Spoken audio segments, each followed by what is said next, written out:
There's a number of rules in the NBA that are, strangely, crucial to the functioning of the league but awkwardly implemented.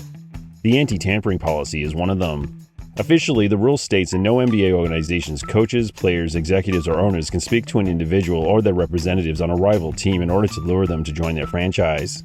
In theory, the consequences of tampering can be severe, involving fines of multiple millions of dollars, suspensions, the loss of draft picks, and valuable contracts being voided. However, while the rule has been in place for a long time and the theoretical punishments can be extreme, it's rarely enforced strictly. The biggest problem with the rule, and presumably the reason it's rarely enforced to its extremes, is due to how vague it is. Because, although on paper the rule seems simple, in reality there's a lot of gray area, especially in regards to intent whenever opposing teams interact. So, even though the league is reluctant to hand out multi-million-dollar fines and void contracts, they still need to be seen as taking tampering seriously. As a result, oftentimes when a team's representative makes a comment about an opponent, the NBA looks into the statement to decide if there's enough subtext there to suggest that they were trying to entice a rival to join their team.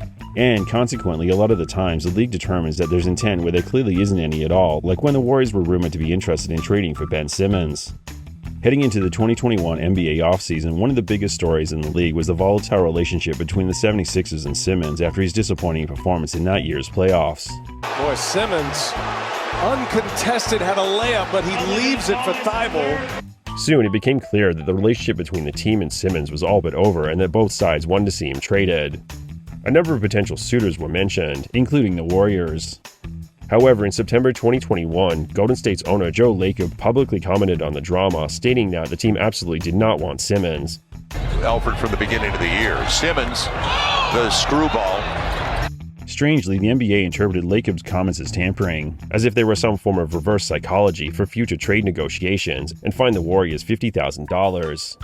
Ironically, Lacob needn't have commented on the situation in the first place, as his and his team's regard for Simmons was painfully obvious, given that, by that point in time, Simmons had seemingly gone out of his way to prove himself to be nothing but trouble for any team he was associated with.